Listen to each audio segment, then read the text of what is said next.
Hey y'all. So I'm back to do another review of Braxton Family Values.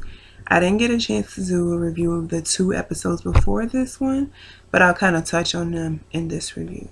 So we've had Tony getting ready to perform in Miami, and Tracy, Trina, and Tawanda were gonna do the background dancing for one of her songs. So they're practicing, getting ready for that and everything.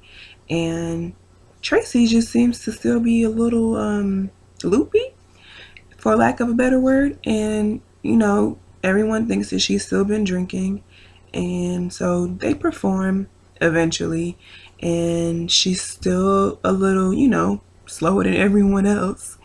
And it didn't look good being a viewer, but I guess for Tony, it wasn't that bad, and that situation went on. Trina's still dealing with her husband or her ex-husband, soon to be, and her divorce, and she seems to be getting really emotional these days. She's starting to take a lot of things to heart, and she's getting very sensitive to the point where her and Tamar get into a little, altercation at the bowling alley when everyone's supposed to be going out just to have fun and hang out. And Tamar is trying to give her advice, and she was a little upset with Tamar, and that didn't end well. And so Tamar ends up leaving.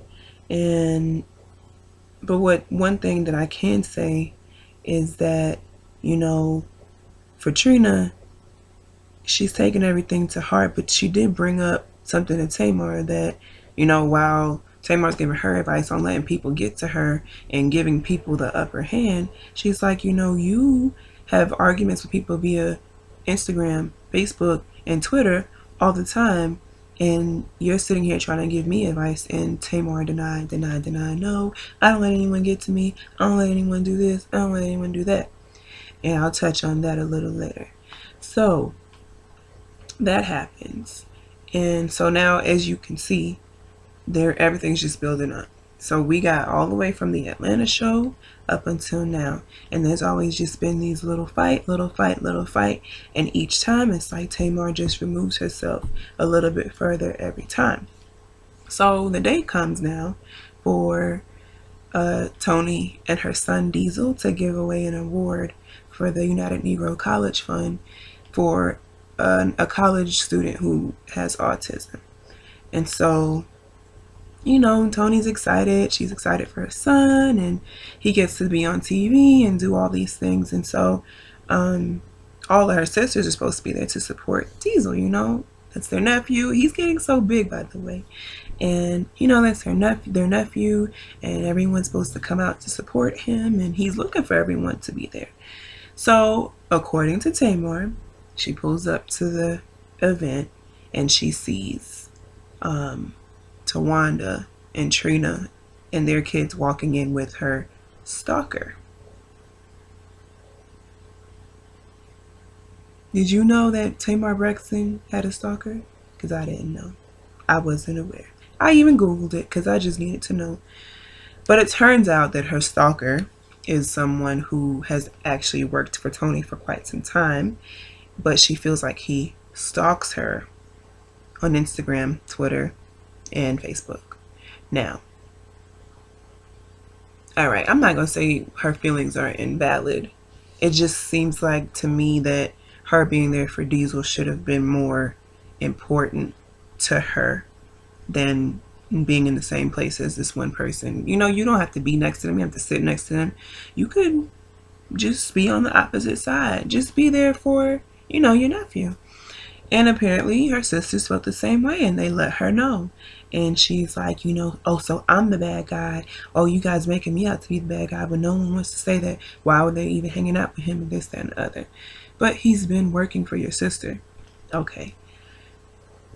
So as time goes on, we learn that Tracy is upset because She feels like no one else supports her career. She's always there for everyone, and she's got her own career that's starting out now, and she doesn't feel like any of her sisters care about any of her performances because no one goes to them, no one makes a big deal about them. There's never a whole thing going around. So she is saying that this is why she's been behaving the way she has been lately, because she's pretty much just internalized that resentment, the word I'm going to use. She didn't say that, but the resentment that she has for her family for not being there for her.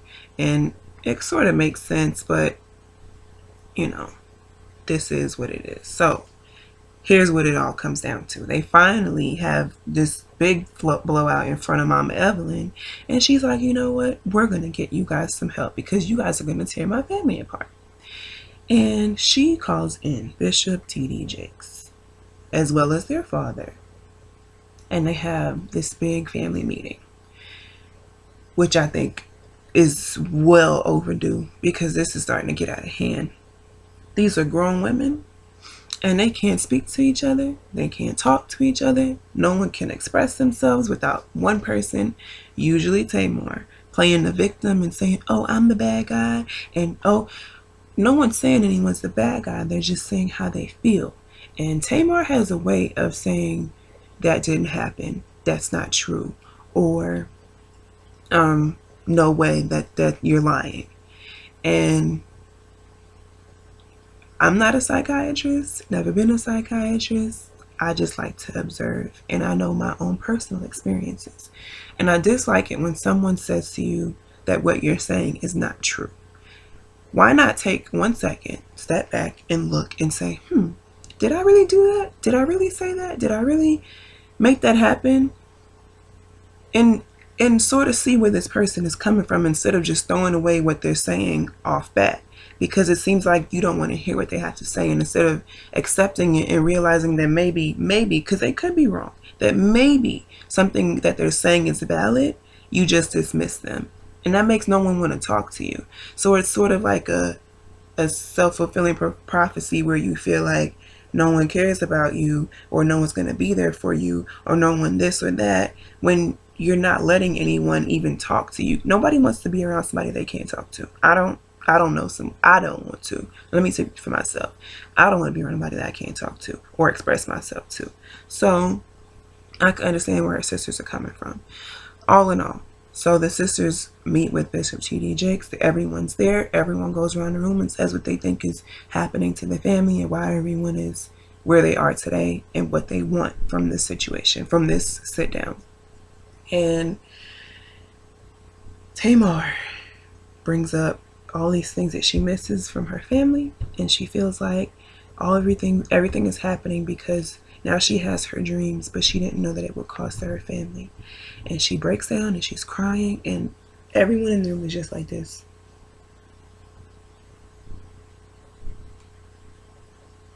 No one else cries. It doesn't seem like anyone feels any compassion for her.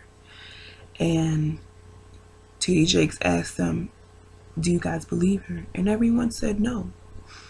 And I felt for them. I was with them, because it seems like, if you watch past seasons, I didn't watch the full seasons before this one, but I've seen episodes, and it seems like every time there's an issue, Tamar knows how to throw on the theatrics and play that woe is me thing, and oh, I'm the one who's dealing with everything the most, and it's nobody's saying that you're not dealing with anything. No one's saying that you didn't feel any type of pain, but you also have had opportunities where you could have had an open dialogue with your sisters, where you could have spoken to your sisters on a different level and gotten past whatever your issues are today. Instead, you just say, you know what, no,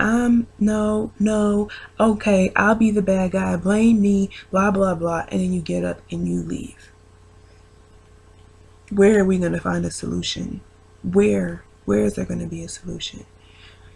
So then her and Bishop T.D. Jakes have their own personal sit down, and he's asking her what she thinks is the cause of all of this. And she's like, I really don't know.